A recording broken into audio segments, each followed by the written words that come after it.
Hello friends, ఈరోజు double ka meetha sweet బ్రెడ్ని deep fry చేయకుండా అదేవిధంగా పంచదార వేయకుండా ఎలా ప్రిపేర్ చేసుకోవచ్చో చూపిస్తాను. వీడియోని స్కిప్ చేయకుండా చూడండి. ఇప్పుడు ఎలా తయారు చేసుకోవాలో చూద్దాము. ముందుగా స్టవ్ ఆన్ చేసి ప్యాన్ పెట్టుకొని 1 టేబుల్ స్పూన్ దాకా నెయ్యి వేసుకోండి.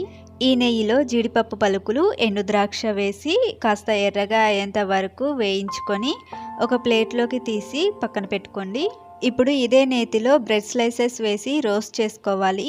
నేను 3 బ్రెడ్ స్లైసెస్ తీసుకొని అంచులు కట్ చేసి ఒక్కో పీస్ని 2 పీసెస్లా కట్ చేసుకొని ఇలా రోస్ట్ చేసుకున్నాను. 2 వైపులా తిప్పుకుంటూ ఎర్రగా అయ్యేంత వరకు రోస్ట్ చేసుకోండి. మళ్ళీ ఎక్స్ట్రా నెయ్యి కానీ ఆయిల్ కానీ వేయాల్సిన అవసరం లేదండి. ముందుగా నెయ్యి వేసుకున్నాం కదా, ఆ నెయ్యితోనే నేను రోస్ట్ చేసుకున్నాను.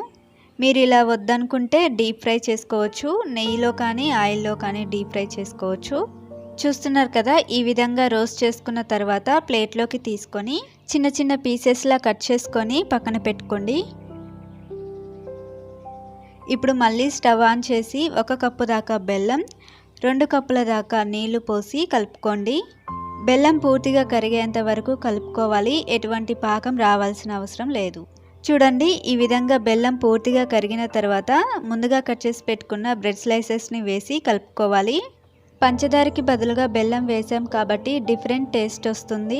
ఈ టేస్ట్ కూడా చాలా బాగుంటుందండి. తప్పకుండా ట్రై చేయండి. మీకు బెల్లం వద్దు అనిపిస్తే స్కిప్ చేసి పంచదార వేసుకోండి. చూసారు కదా, ఈ విధంగా బెల్లం సిరప్ దగ్గర పడిన తర్వాత 1/2 కప్పు దాకా పాలు పోసి కలుపుకోవాలి. ఇప్పుడు ముందుగా వేయించి పెట్టుకున్న జీడిపప్పు పలుకులు, ఎండు ద్రాక్ష వేసి కలుపుకోవాలి. ఆ తర్వాత స్టవ్ ఆఫ్ చేసుకుంటే ఎంతో రుచికరమైన డబుల్ కా మీఠా రెడీ.